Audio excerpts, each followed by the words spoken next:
Bonsoir tout le monde, bonsoir mesdames et messieurs. Voilà, on a un message à faire passer nous. Je suis monsieur Ngoumad Mongbi Donald, un panafricain. Alors, le message que je viens faire passer ici, comme vous le constatez, j'ai un gilet jaune. J'oubliais aussi de dire que je suis membre d'un parti politique en France ici, la DER, la démocratie représentative. Alors, le message que j'aimerais faire passer ici, c'est par rapport au gilet jaune. C'est bien beau, et je comprends que les Français se plaignent qu'il y a trop de taxes. Je peux encore comprendre les taxes, tout ce qu'on nous met là aujourd'hui, c'est comme si on peut pas épargner, on peut plus épargner de l'argent. Tout est taxé. Et surtout, je viens intervenir parce que les gilets jaunes se plaignent surtout pour la taxe qu'on a mise sur le carburant. Mais j'aimerais juste faire savoir, c'est bien beau qu'on se plaigne pour le carburant, mais vous devez savoir que la France n'a pas de puits de pétrole. Il n'y a pas de puits de pétrole ici en France.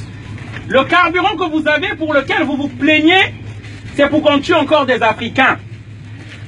C'est le Gabon qui fournit le carburant qui est en France. C'est le Congo, Brazzaville, d'où je viens.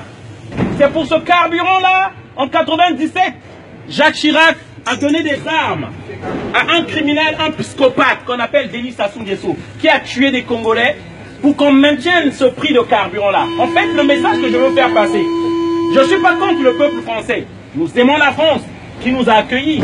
J'ai des papiers, je suis réfugié.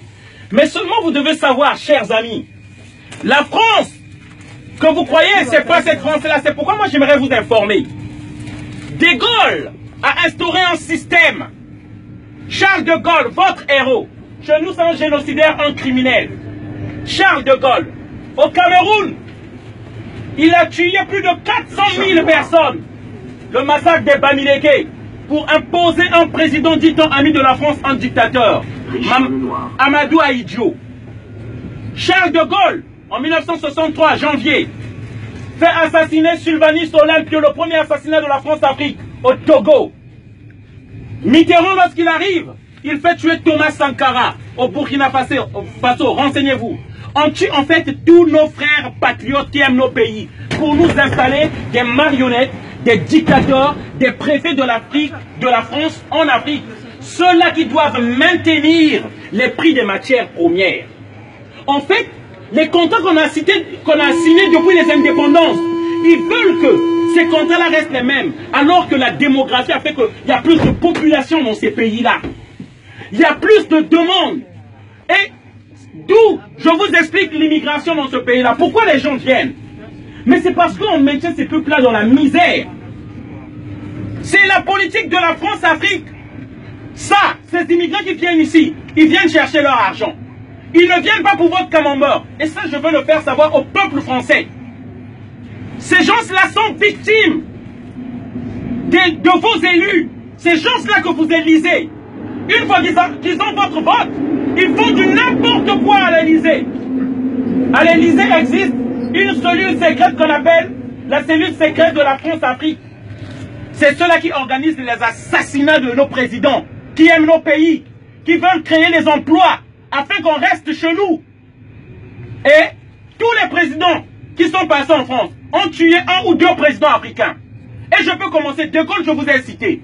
Si je prends les Pompidou, les Valéry Giscard d'Estaing, qui a détruit la Libye, Sarkozy, qui a enlevé Laurent Gbagbo qu'on a déporté à la CPI, Sarkozy et François Hollande. C'est ça qui se passe, que le peuple français ne sait pas. À chaque fois que vous mettez du carburant pour lesquels les gilets jaunes sont en train de se plaindre, vous mettez du sang africain dans vos voitures. Lorsque vous prenez le café, en France on ne fabrique pas du café. Le café vient de la Côte d'Ivoire et du Ghana. Et c'est des enfants qu'on voit dans les plantations. Afin que les prix de ces matières premières restent toujours bas. L'uranium, là, le train là fonctionne l'électricité. Il n'y a pas en France. C'est le Niger. L'uranium du Niger. Du Congo.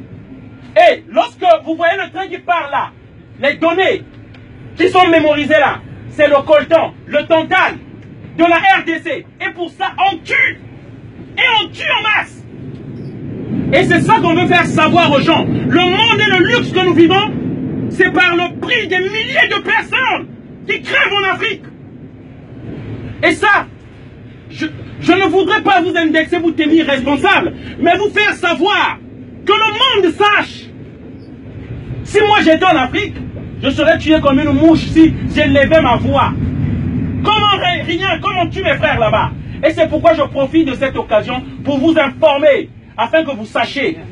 On paye de notre sang pour ce luxe que vous vivez là. On paye de notre sang.